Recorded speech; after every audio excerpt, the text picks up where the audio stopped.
My name's Brian. I'll be your host today. So today, since you guys are being really quiet for me today, we're going to run through the process of printing tote bags. So I've got some examples here. So like these guys, this is what we're going to cover today. We're going to go through how to print on it on DTF, and then we'll kind of cover the new settings. We dropped the new settings onto the Facebook group. So if you guys got those, we can kind of cover what we're going to be working on there. In addition to that, so one of these is kind of like a canvas material, so we can do this DTG. I'll show you the results of that and what I think those results would look like. I'd really like it if I could see you guys, put a face to your names. So if you could please turn on your cameras, that would be really appreciated. That way we can kind of have a face-to-face chat, make it a little more personal if you guys don't mind. Thank you very much, Tyrone and Dennis. Bonus points to you guys. MVPs right here. Hi, Ray. Oliver. Hey, see? You guys are just being shy on me. Okay, all right, let's go ahead and get started. You know what? Actually, before we get started, I wanted to ask everybody, is anyone doing any like Halloween themed jobs? Any Halloween shirts or bags or anything like that? Is this going to be relevant to anybody's current jobs that they're working on? No responses. I'll take that as you guys are still being shy and that everybody has a whole bunch of Halloween themed tote bags to print on. So this is perfect timing. I'll take it that way. So first off, you know what? Let's go ahead and start with these canvas bags. So when I was printing these, they're just the right size that I can go ahead and use the threadable youth platen. So that's going to be this guy, and it's going to have that little threadable hoop like how the adult platens have. And in this case, it's the perfect size to go ahead and thread my tote bag on. I get a nice print area without having this, this seam for the handle. This doesn't stick up, so I can get a nice flat surface area. We did pre-treat this with light pre-treat. Mauricio, if we could roll the clip for the light pre-treat, that would be awesome. Okay, we're going to have that ready in a couple of minutes. In the meantime, I can continue to talk about the process a little bit more once it's already done pre-treating. So once you have it pre-treated and pressed, I really do prefer the threadable youth. On the adult size, it's just not quite small enough to allow me to tuck the edges. I can still thread it on just fine, but that seam at the top doesn't go over the edge, and I can't really tuck the edges, it's so tight. So what ends up happening is it's very difficult to keep it from bubbling up in the center. So I settled for the youth threadable, and it ends up being really, really good. So you can just thread it right on. And I have that seam for the handle right up over the edge. Gonna have to manipulate it a little bit. And then you can tuck it in. And the handle will actually help you to tuck it in a little bit better. So I end up having to start with the handle just to make sure that that has a nice grip on it, because you got to tuck it in evenly at each end. Okay, so it looks like we have that video ready. Mauricio, go ahead and play the clip. This will be pre-treating the tote bags. I'm going to pre-treat a tote bag. Usually what you want to do when you have a tote bag this size is you want to pre-treat it with a spray gun. But you can change that, obviously. We also have our DTD that's perfect for it as well, because you can select the areas that you want to spray. So what you want to do is you want to see the thickness of it, right? Making sure that it might need more, might need less. The type of pre-treatment, are you going to want a white underbase? Usually I would print it with a white underbase on the tote bag. So I'm going to use the dark cotton pre-treatment. You want to make sure that the adjustment speed on your spray gun is also where you want it to be. The distance, right, is similar to a shirt, and it's going to be different than how many coats of spray you lay down. So I'm going to make sure that it's spraying good. I saw a nice mist, and now I'm going to give it a nice run through.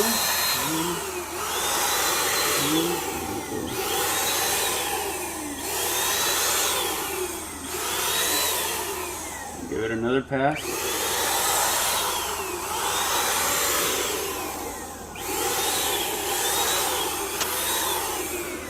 At the end there, just kind of spray it down. Same thing, you want to bring it over to your heat press to dry.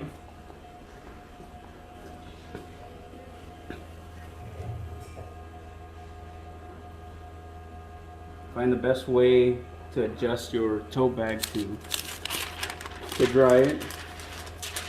I'm going to put it to medium to high pressure, anywhere between 4 to 7, to ensure that you are drying your tote bag completely. And you want to go in 20-second increments. It was set to 45, so once it gets to 25, I'm going to stop. You're also going to see the side of the smoke coming out. That's just the pre-treatment drying on the tote bag itself.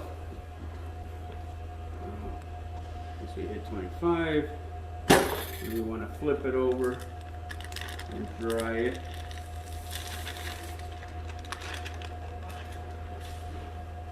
Again, same pressure, 20-second increments, medium to high temperature, anywhere between 280 to 320, again, depending on the tote bag itself, the thickness of it, and making sure that we get it completely dry. So now we're going to wait 20 seconds. Once we get the second one at 20 seconds, and we'll do it, we'll double check it, we'll see if it's still damp or if we got a nice feel, a nice coat over it. Alright, I'm going to get rid of this here, and I'm going to check if it's dry or if it still feels a little damp. Feels a little damp, so I'll probably lower the pressure, grab another sheet, and press it down for about 10 seconds.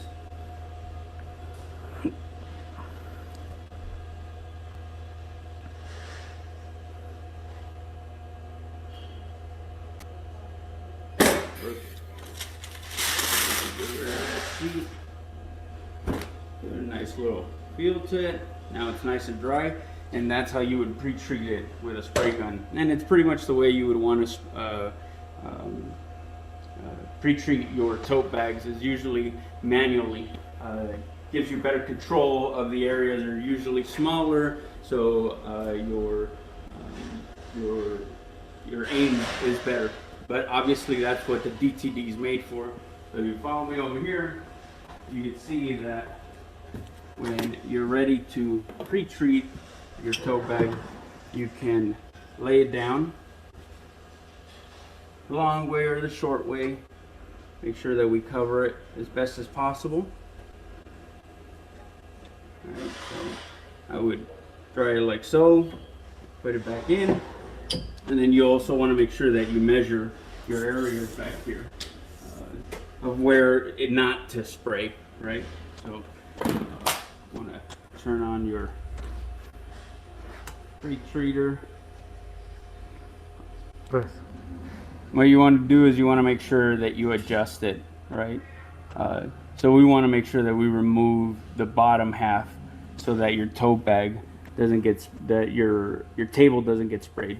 It only comes up to this area, right? Your measurement, the amount, and the pass, right? So what you're gonna want to do on a tote bag, usually at the 2 drop with a 1 pass is good enough. You may, depending again on the thickness, you're gonna probably want to play around with this. Maybe put it at a 3 drop and 1 pass, or a 2 drop with a 2 pass, right? Where now it's gonna put a little bit more, but it's gonna drop it as it goes and as it comes back. The thicker it is, same concept as when you're with a shirt, right? You want to make sure that you check the thickness. You're going to want to either add some more or drop some, just depending on the tote bag itself. All right. Okay, did everybody find that informative? Was there anyone that had any feedback about that before we move on? Any questions? And I did want to say thank you to Mr. Serafine for go ahead and taking some time to record that for us. Really appreciate it. All right. Anyone else? Drop it in the chat. Want to hear feedback stuff so we can always be improving, adjusting things as needed so that it, provides the most value for all you guys who take the time out of your day to go ahead and join us here. So, last chance. Going 3, 2, 1. All right, we're moving on. Okay, so where I was leaving off with this, we have our tote bag here. We were very carefully tucking it in and then tucking it in on the sides. You want to make sure very carefully that it doesn't bubble up in the center here. So when you tuck it in, you have to be a little bit more aggressive with it than you have to get with like a t-shirt because it does have the tendency to not quite tuck in the same way a t-shirt does. If anything, I would kind of recommend some kind of maybe double-sided tape at the top and bottom and the sides to maybe help with that.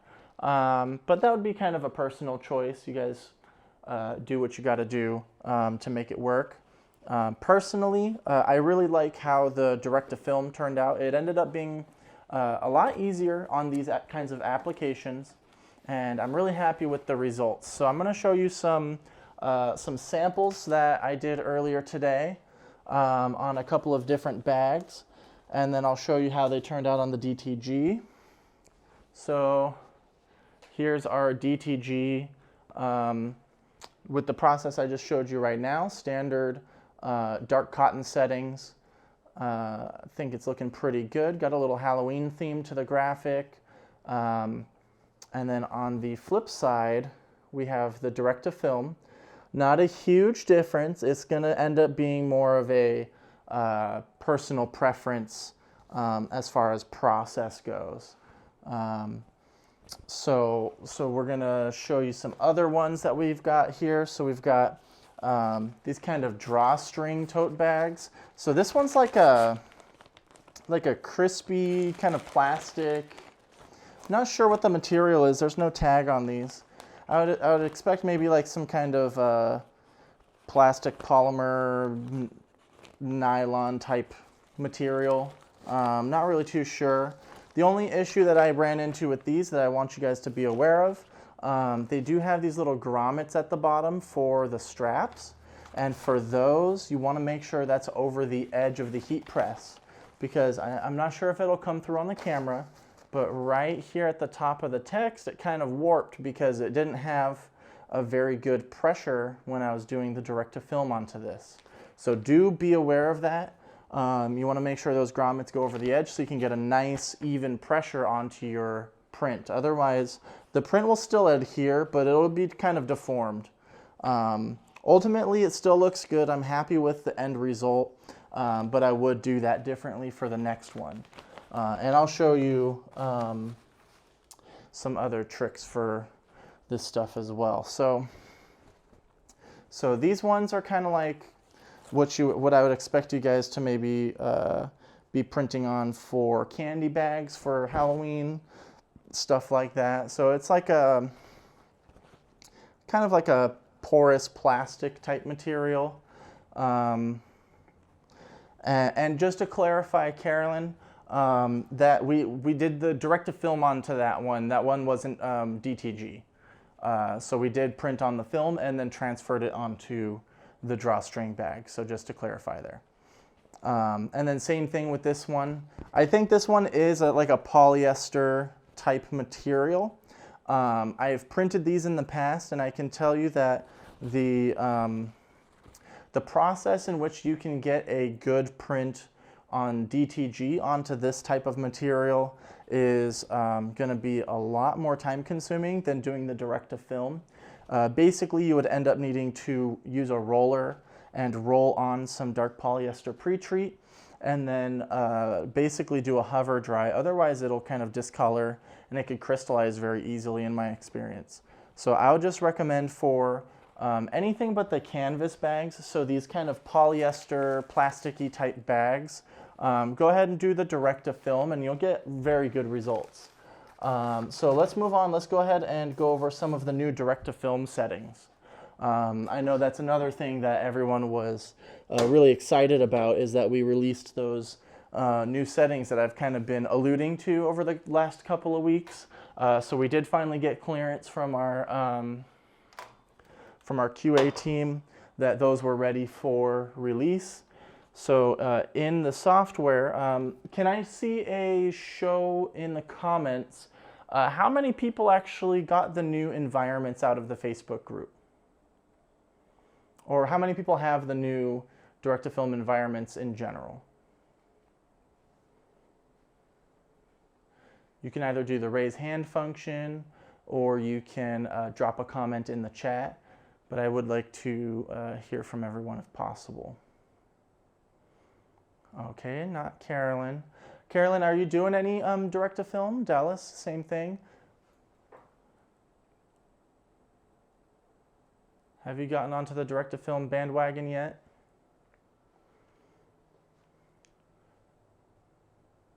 Okay, Ray has. He has the new ones. Dallas is not currently doing the direct-to-film. Canon has not. No, sir, I'm not sure what that is. All right, so direct-to-film. It's kind of a newer thing. I don't blame you for not knowing. So direct-to-film, effectively, you are going to use your DTG. You're going to print directly onto this film. We're going to apply some powder to it. We're going to cure the ink with the powder on there and then press the print directly onto the garment. So you don't need to pre-treat it. So there's a lot of pros to it, not that many cons.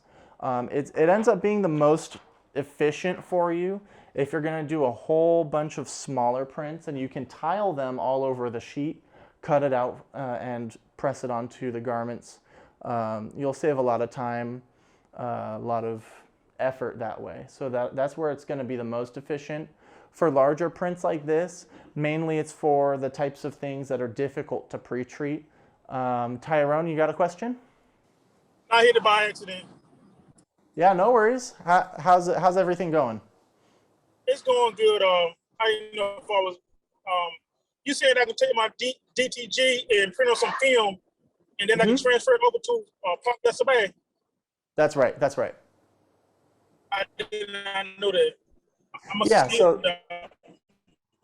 So the direct-to-film is really great. I'll show you how everything works right now. You can email me if you want to pick up the starter kit after this. So my email will be in the chat here. It's brian@omniprintonline.com. I do appreciate it. All right, and then we also have a Platen that's specific to direct-to-film. It's a heated vacuum Platen. So because it's individual sheets, what happens is if it's not stored nice and flat, the sheets can kind of become curled or have some funky edges to it, and they'll kind of sit up at an angle when they're laying down on your Platen. So you'll end up having to tape down the corners, or you can use the vacuum Platen, which will just suck it flat, and it has a heating element built in, which will help it to kind of set the ink faster as it prints, because one of the common problems with direct-to-film is bleeding, and so bleeding can be addressed with the heating element in there. Among a variety of the environments will help with that as well. Linda says, I did 60 small velvet jewelry bags. You did that with the direct-to-film? That's really cool. Do you, hey Mauricio, are they able to drop pictures into the chat? I'd love to see a photo of that.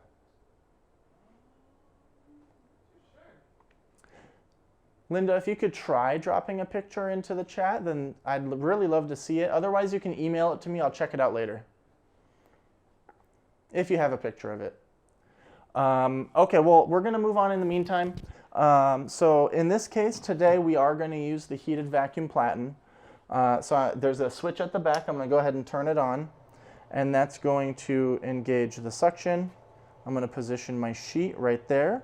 With these sheets, there's two different kinds. There's going to be hot peel and cold peel, and the difference is when you peel it after you apply it to your substrate.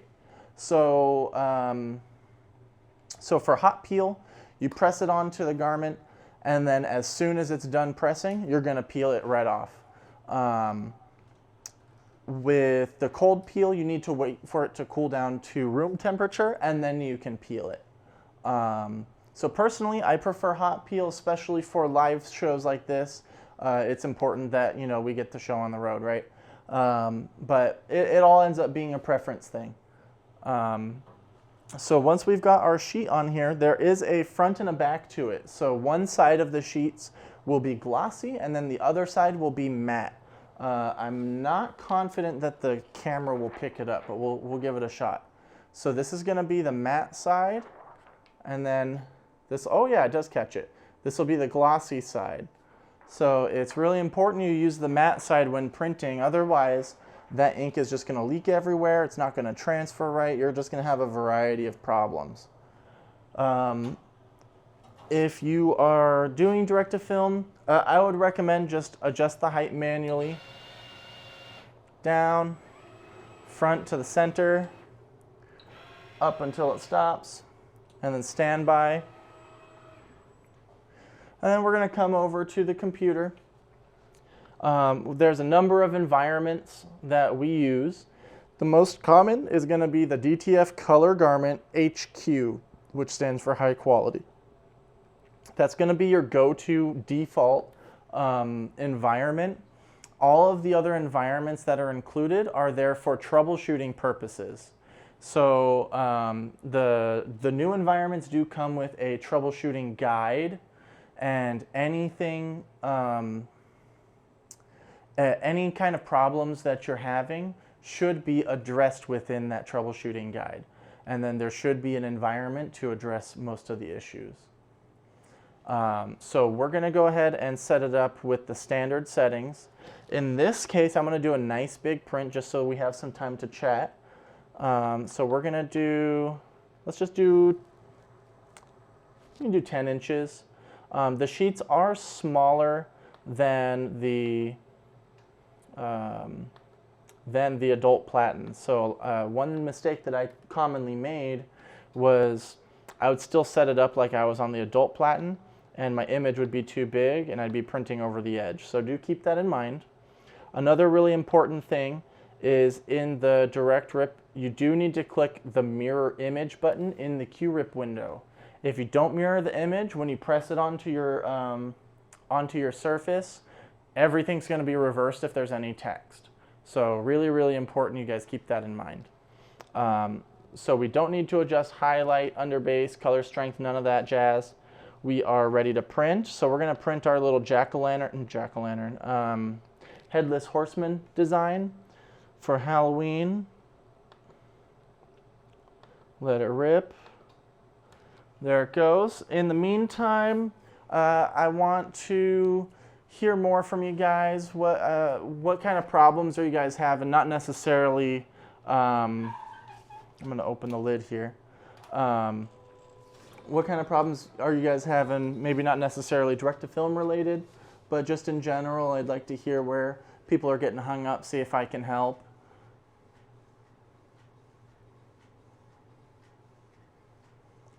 You can either unmute or drop it in the chat, whatever you want.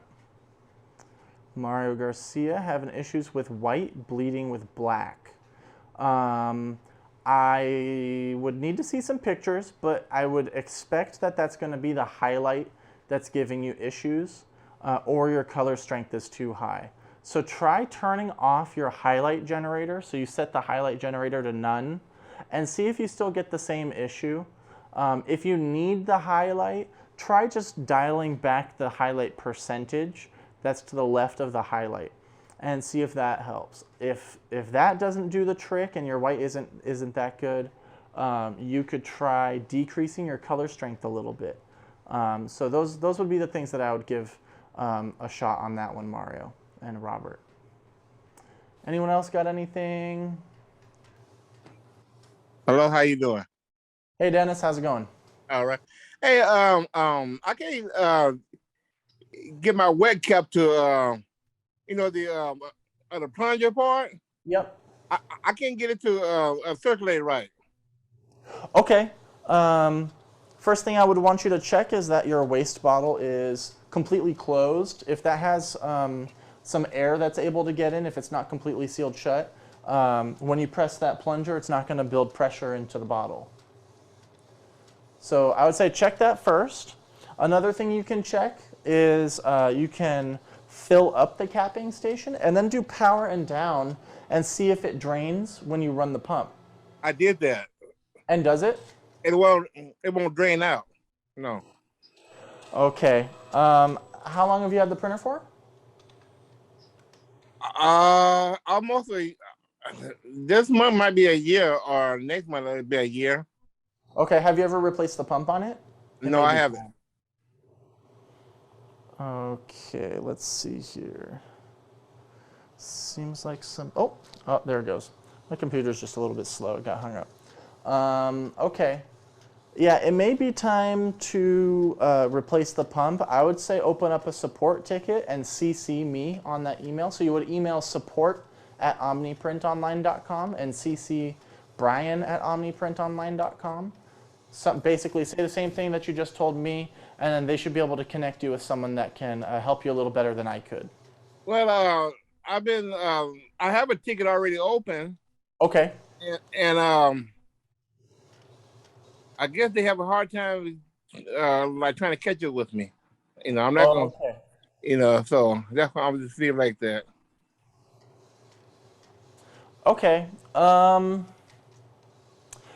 Can I have you email me your ticket number, please, so that I can follow up? Okay. And I do that. email me the best times to contact you so that we don't have to play phone tag. Anytime. Great. Pretty much. Okay. All right. Okay. What's your name? My name's Brian. Okay, Brian. Okay, I do that. We're gonna put my email in the chat there. All right. Thank you very much. Did anybody get the text message blast that went out? Did anyone connect via the text message? Just to check if that guy went out. Sometimes it's kind of hard to tell. Okay, Mario got the text. Okay, so the text did go out. Great. Okay, so we have our print here. This one would not be an optimal use of the direct-to-film. Generally, we would want to either have the graphic in Photoshop so that we can tile it, or have some other prints set up to fill in this empty space here. Also, if you plan on printing on the whole sheet, you do need to be very conscious of where you're touching the sheet. You'll notice that in the areas that you touch it, you kind of take off the coating that would allow for the transfer process. So do be conscious of that. So this is how it turns out. Then what we do is we'll take it over here, and in here, we have our powder. This is the direct-to-film powder. It's kind of a thermoplastic, and that will get adhered to the print. And then you shake it off. You want to shake it off really good. You want to get all that excess off of the sheet. You want to examine it and make sure the entire print is coated. If there's an area that didn't get any of the powder, you want to make sure that you go back and you get some powder on there. And then you would take this over to the heat press, and you're going to press it. You need to hover it at 260, and that's going to be 2 90-second intervals or 1 3-minute interval. Maurice is saying, keep in mind bags are also a great selling point for business and events. That is true. So these bags would be pretty easy for promotional materials. You can kind of add that to your repertoire as well. Maybe even make some with your own branding on it, and kind of have that around. So this is ready to take over to the heat press. It's already hot enough as it is in our studio here today. So we didn't bring the heat press in. So we're gonna send this out, and that can go and get heat pressed. I already showed you guys the end result, so that one's not too crucial. So in the case, I did see, if we can go back in the chat a little bit, Mauricio, there was a comment about bleeding. Having issues with white bleeding with the black, seems to bleed only after baking. So that's going to be on the direct-to-film. Is that right, Mario?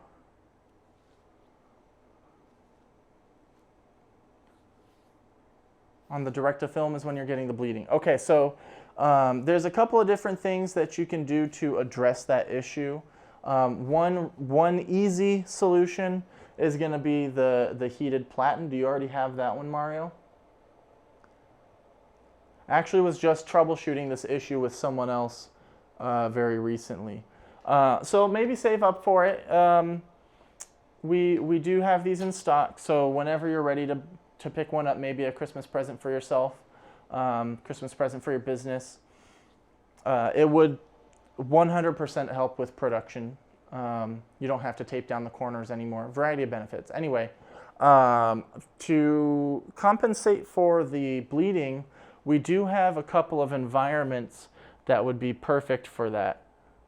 Give me 1 second. Let me pull up the direct-to-film guide. Mauricio, do you have the guide on your end? Can we show that on the screen? Great. And we're going to skip to,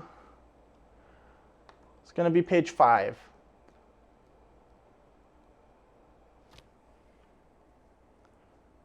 Only started having issues after I ordered new sheets.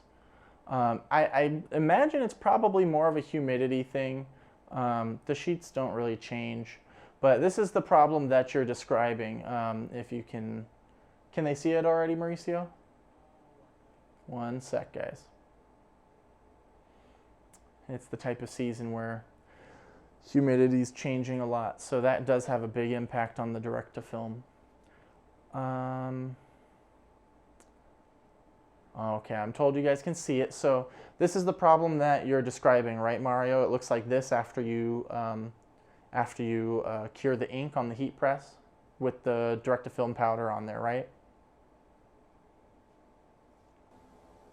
Okay, so there's going to be a couple of different things. So it's going to be that number 2 bleeding situation. So bleeding after curing ink on the heat press. You'll notice bleeding, blending of the colors. Reducing the color strength will not have much of an effect as reducing white underbase percentage.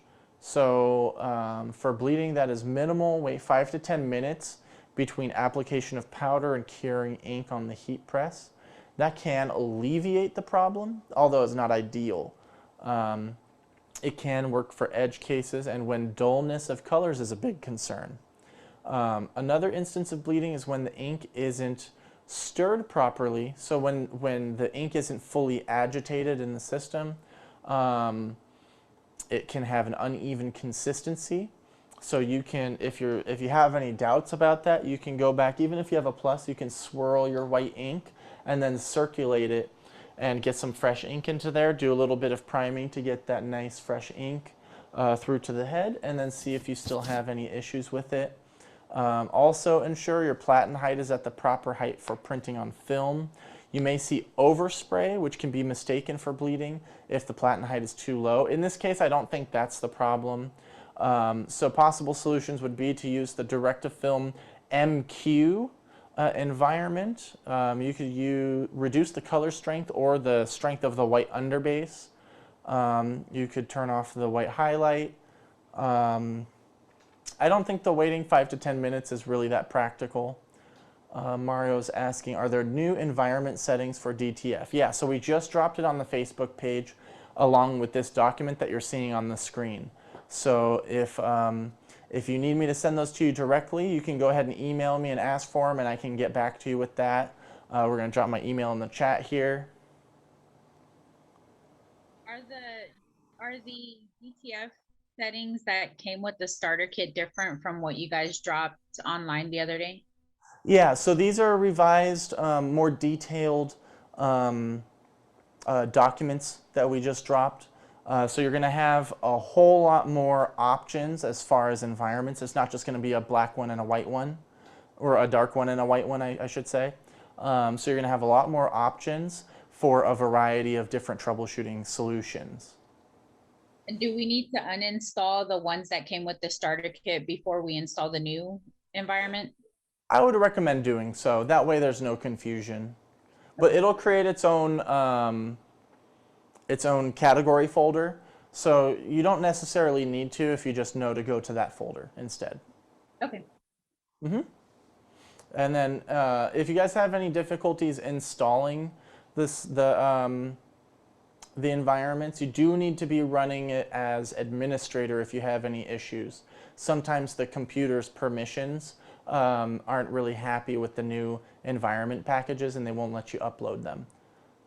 So if you have that, run as administrator, see if you can upload them that way. If you have any issues, just contact me directly. I'll get you all taken care of. So that's more or less everything that I wanted to show you guys today. Goldie's asking, my whites when I press on black comes washed out. So is this DTG or is this on the direct to film? This is on the direct to film.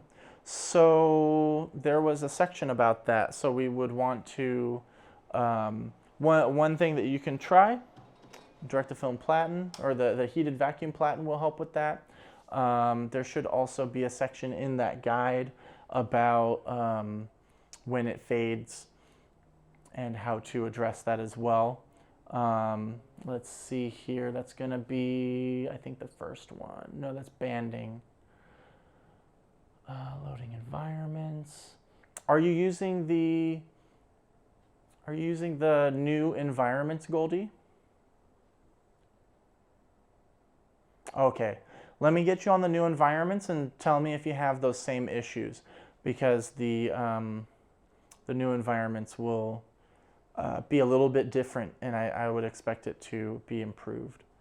Carolyn asks, will this be on replay? Mauricio, do we know a time frame for that? In a couple of weeks, I'm being told this will be on replay. Actually, I'm not even sure. Are any of my creators' lives out on the web yet?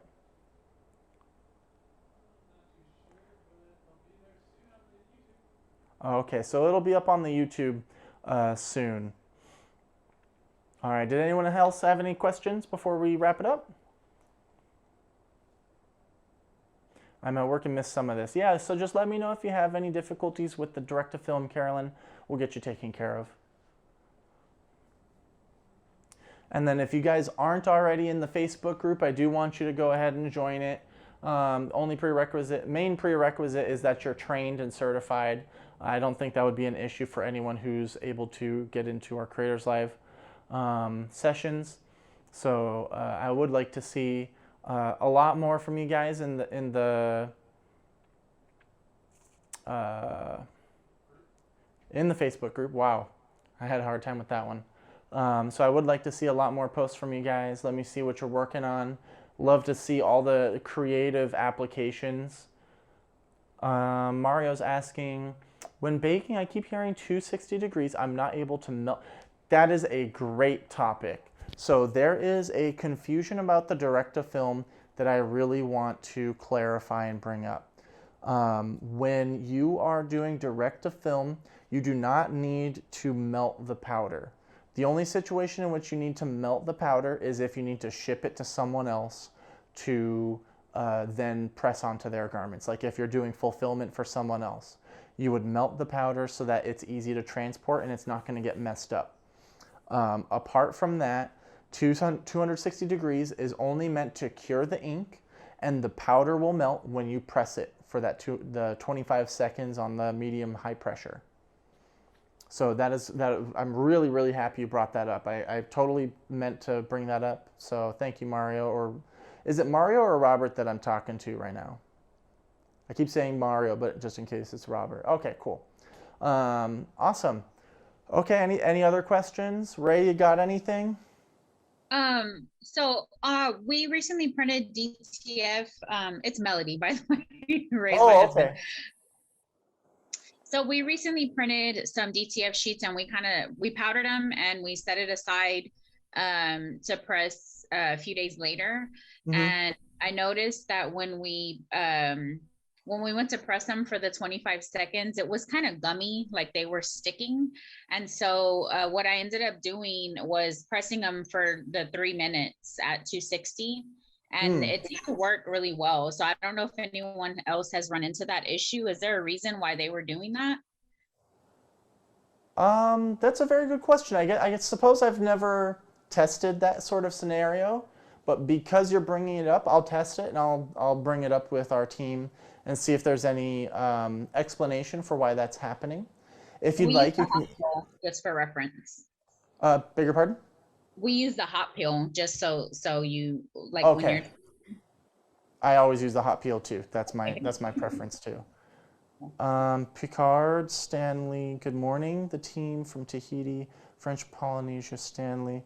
Maria's asking, I've had to press for 20 seconds, count to 15, then peel. That's the hot peel sheets. Never been able to peel hot. Is it that areas in the black ink, wherever there's black ink, is that what's like coming up if you don't wait? Because if that's the case, the new environments will help with that. What ends up happening is we put a little bit more ink down in order for it to peel off properly and have a little bit more tension when we're peeling. Otherwise, it'll stick more to the sheet than to the garment because it wasn't able to pick up enough of the powder. Okay, yeah, great questions across the board. The design just sticks to the sheet and only part to the shirt.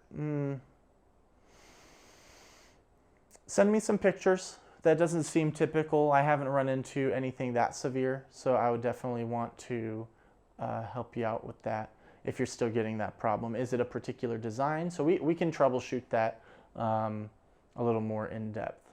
Joel, did you have a question? No? Okay. Okay. All right. Anything you guys want to see in future creators' lives? Since I have you guys a little bit captive here, I'd like to pick your brain. What other topics you guys would like us to talk about?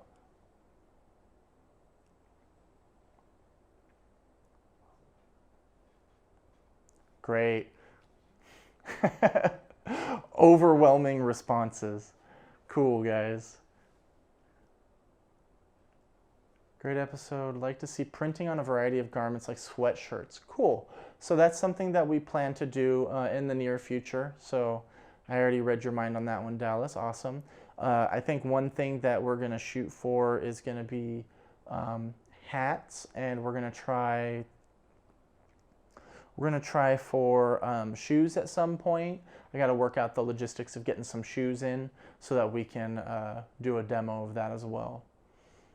Maurice wants to see forum and Q&A. So if you guys have any questions that you'd like to ask in kind of a full-length Q&A, kind of what we're doing now, but the whole session is Q&A, I want you guys to save up some questions. Rally towels. In my experience, rally towels are kind of tough because they have those really long fibers.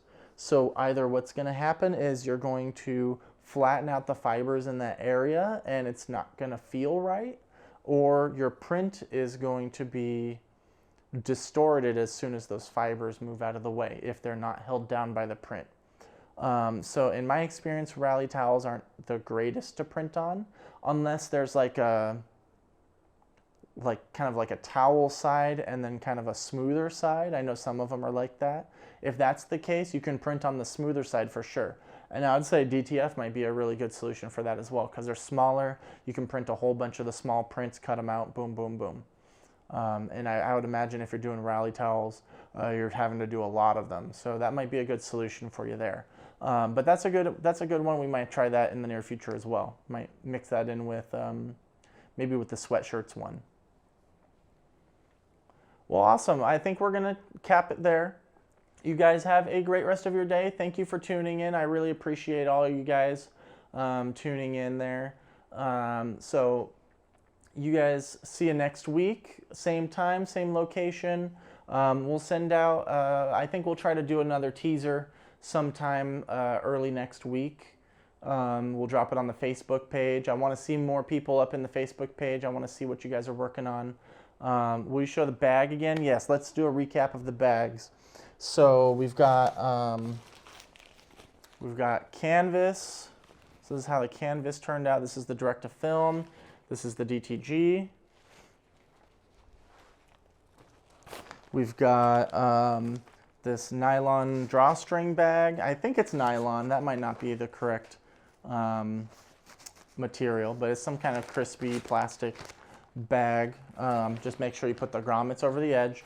And then there's these guys right here, kind of candy bag dealio going on there. So I'd really like to see some more traction in the group. We really love to see what you guys are printing on. I'm always impressed by your guys' creativity with what you can put on the garments, on whatever you're printing on. So I really look forward to next week. I'll see you then. Thank you.